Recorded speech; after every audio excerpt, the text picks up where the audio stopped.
Assalamualaikum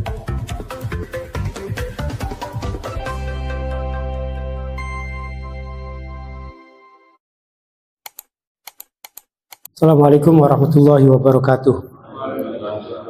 Bismillah, alhamdulillah, wassalatu wassalamu ala rasulillah Sayyidina Muhammad ibn Abdillah wa ala alihi wa sahbihi wa mawalah, la hawla wa la quwata illa billah, amma ba'd. Bismillahirrahmanirrahim. Qala al-musannif rahimallahu wa nafa'na bi'ulumihi fid dharain, amin ya rabbal alamin. Babu sholatul idain. Bab menjelaskan sholat Idul Fitri dan Idul Adha. Hadis-hadis terutama dengan sholatnya, apa saja yang harus dilakukan di dalam sholat itu. Nah, ini ulama-ulama sudah memaparkan secara detail dalam ilmu fikih, yang itu landasannya adalah hadis-hadis, diantaranya hadis yang ada di dalam kitab ini. Hadis yang pertama, an Aisyah radhiyallahu anha qalat, qala Rasulullah sallallahu alaihi wasallam, al-fitru yaumun yuftiru an-nasu wal adha yaumun yudha an-nasu. Dari Aisyah radhiyallahu anha, yang mengatakan Kanjeng Nabi pernah bersabda, Kanjeng Nabi pernah ngomong, Idul Fitri itu adalah hari di mana orang-orang diharuskan untuk membatalkan puasanya atau diharuskan untuk berbuka, diharuskan untuk makan. Dan Idul Adha itu adalah hari di mana orang-orang melakukan kurban. Rawahu At-Tirmidzi, hadis ini diriwayatkan oleh Imam At-Tirmidzi. Apa artinya? Artinya ketika kita tahu bahwa di antara hari-hari yang ada, itu ada hari yang kemudian dinamakan dengan Yaumul Fitri dan Yaumul Adha. Ini konsekuensi hukumnya seperti apa? Bicara soal hukum, karena hadis ini kan dimasukkan oleh Kiai Musonib atau pengarang kitab ini, dijadikan sebagai hadis yang menjadi tumpuan dalil. Salah satu yang bisa kita petik dari hadis ini adalah soal wajibnya untuk membatalkan iftarul shaum. Itu yang pertama dari hadis ini. Adanya hadis ini, kita bisa menyimpulkan bahwa orang wajib untuk membatalkan puasa ketika hari Yaumul Fitri dan Yaumul Adha. Itu yang pertama. Yang kedua, disunahkannya seseorang untuk melakukan kurban di Yaumul Adha. Mana identifikasinya? Mana ciri-cirinya sehingga menyimpulkan bahwa ini sunnah? Di hadisnya mengatakan hanya sekadar yaumun yudha an-nasu. Idul Adha adalah hari di mana orang melakukan kurban. Apakah wajib? Apakah sunnah? Apakah yang lainnya kan belum tahu. Kalau yang di sini. Nah, itu nanti dasar-dasar itu berdasarkan hadis-hadis yang lain yang memberikan makna terhadap hadis ini yang masih begitu lebar maknanya. Kalau dalam usul fikih itu bisa ditaksis atau dibayan, ini konsekuensi hukumnya demikian.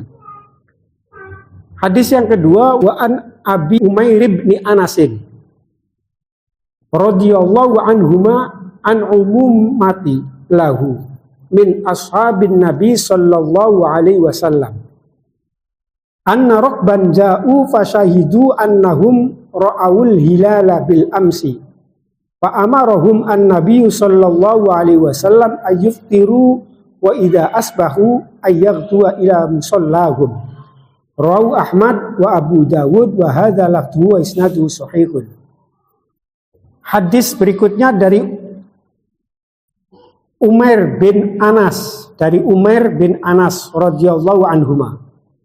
Dia dapatkan dari mana? Dia peroleh informasi itu dari paman-pamannya yang termasuk kelompok para sahabat. Jadi paman-pamannya kategorinya adalah sahabat. Umar itu adalah orang yang hidup dalam generasi kedua. Dia termasuk kelompok tabi'in. Apa isi hadisnya yang ia dapatkan? Kafilah, rombongan, kelompok, mereka datang. Lalu kemudian mereka bersaksi bahwa mereka telah melihat hilal, melihat tanggal kemarin. Dan Nabi memerintahkan mereka untuk membatalkan puasanya, untuk berbuka. Dan ketika masuk pagi harinya, Kanjeng Nabi memerintahkan mereka untuk datang ke tempat sholatnya. Maksudnya memerintahkan mereka untuk melaksanakan sholat Idul Fitri. Ini bisa kita gambarkan, kita bisa pahami dari hadis ini. Anna rukban ja'u fasyahidu annahum. Ada kelompok kemudian datang, ada orang-orang rombongan mendatangi Kanjeng Nabi. Dia bersaksi, Kanjeng Nabi kemarin itu telah melihat hilal. Nabi kemudian memerintahkan mereka untuk membatalkan puasanya wa idza asbahu ayyadua ila sholatihim, dan ketika paginya itu memerintahkan mereka untuk melaksanakan sholat Idul Fitri. Untuk menentukan tanggal itu adalah ru'yatul hilal, melihat hilal. Kalau misalnya susah ru'yatul hilalnya, baru kemudian menggunakan teknik hisab, penghitungan. Kalau misalnya hitung-hitungannya bulan ini itu habisnya 30 hari misalnya. Tapi ternyata belum 30 hari, tanggal 29 melihat hilal, ya berarti hisabnya meleset gampangnya. Sebenarnya tidak aneh terjadi perbedaan hari Idul Fitri dan Idul Adha. Karena ada kelompok misalnya yang Idul Adha-nya bahkan sampai lambat sekali gitu.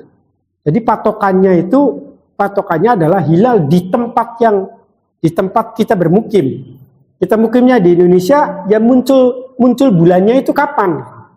Patokannya bukan teritori, bukan tempat tertentu. Ini misalnya dalam Idul Adha.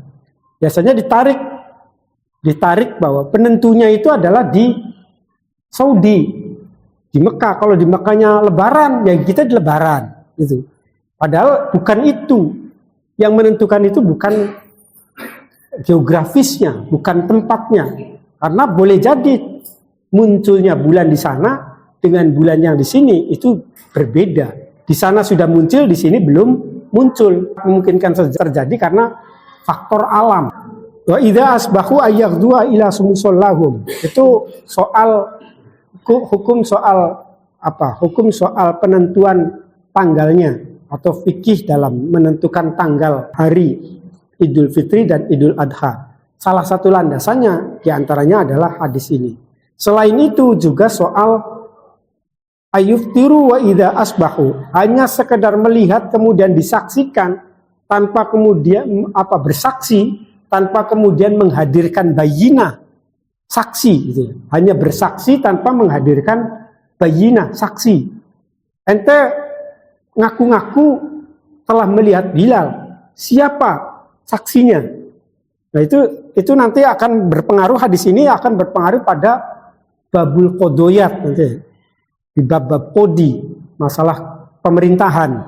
Nah, ya antaranya larinya ke situ. Ini bisa kita lihat bahwa ketika dalam kasus melihat atau menentukan Yaumul Idul Fitri atau Yaumul Idul Adha, ada orang yang ngaku telah melihat hilal dan lebih besar prasangka kita pada kebenarannya, artinya ada indikator-indikator bahwa ia memang itu pengakuan yang jujur, pengakuan yang bukan sembarangan atau bukan bohong.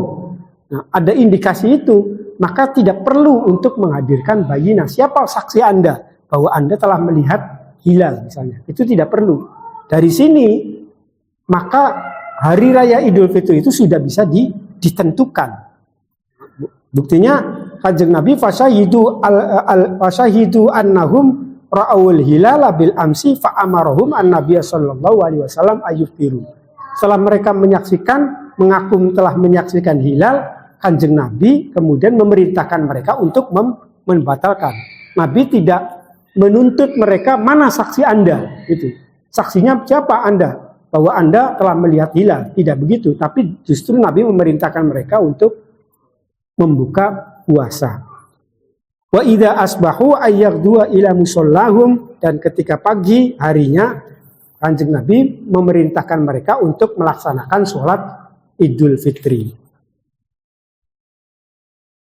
Wa an Anasin radhiyallahu anhu qala kana Rasulullah sallallahu alaihi wasallam la yaghdu yaumal fitri hatta ya'kula tamaratin. Akhrajahu al-Bukhari wa fi riwayatin mu'allaqatin wa wasliha Ahmadu wa ya'kuluhunna afrodan.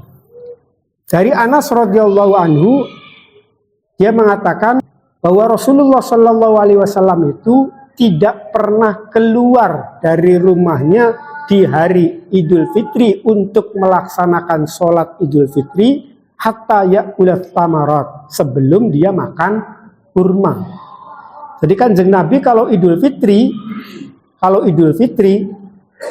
sebelum dia menuju masjid, sebelum dia menuju musola, sebelum dia menuju lapangan tempat dilaksanakannya sholat Idul Fitri, itu beliau membuka dulu atau makan dulu untuk menandakan bahwa dia tidak berada dalam posisi puasa. Kenapa begitu? Karena sebelumnya itu terbiasa dengan puasanya. Untuk menandakan itu maka makan tamar atau makan kurma yang menandakan bahwa dia tidak puasa. Nah, ini intinya sih, sebelum kita sholat melakukan Idul Fitri, kita disunahkan untuk makan dulu. Makan atau minum atau apa aja lah, melakukan sesuatu yang bisa membatalkan terhadap puasa kita. Sebelum ke masjid, nyuruput dulu kopinya, terus berangkat. Atau jaburan sedikit, ambil makan kuenya, atau bikin opor, nyicipi misalnya. Nah itu malah menjadi bagian dari kesunahan. Disunahkannya adalah demikian, sebagaimana Rasulullah sebelum melaksanakan sholat Idul Fitri, makan terlebih dahulu. Ini kalau detail lagi nanti ada ulama yang menyatakan dari hadis ini memunculkan hukum sunnah, dan ketika dipreteli perlafdiannya, per kata-katanya, termasuk diantaranya adalah kalimat tamarat ini menunjukkan bukan hanya sekedar makna membuka saja atau makan saja, tetapi juga mengandung makna disunahkan memakan makanan yang bersifat manis. Akhrajahu al-Bukhari, hadis ini dikeluarkan oleh Imam Bukhari. Wa fi riwayatin mu'allaqatin, dan dalam satu riwayat hadis ini ditaklek atau mu'allaq, termasuk hadis mu'allaq. Wa an Ibnu Buraidah an abihi radhiyallahu anhu maqala kana an-nabiyyu sallallahu alaihi wasallam la yakhruju yaumal fitri hatta yut'amu wa la yut'am yaumal adha hatta yusolliya. Rawahu Ahmad wa Tirmidzi wa sahahahu Ibnu Hibban. Berikutnya dari Ibnu Buraidah, dari bapaknya, dari ayahnya radhiyallahu anhu, dia mengatakan bahwa Nabi Shallallahu Alaihi Wasallam tidak pernah keluar rumah terlebih dahulu di hari Idul Fitri sampai dia makan, dan tidak makan terlebih dahulu di hari Idul Adha hatta yusolliya, sampai dia melaksanakan sholat. Jadi kebalikannya, kalau Idul Fitri sebelum sholat bagusnya sunnahnya makan dulu, tapi kalau Idul Adha itu disunahkannya tidak makan dulu. Wan Ummi Atiyah radhiyallahu anha qalat wallahu alam bishawab. Sekian saja, wallahu muwaffiq ila aqwamit thoriq. Assalamualaikum warahmatullahi wabarakatuh.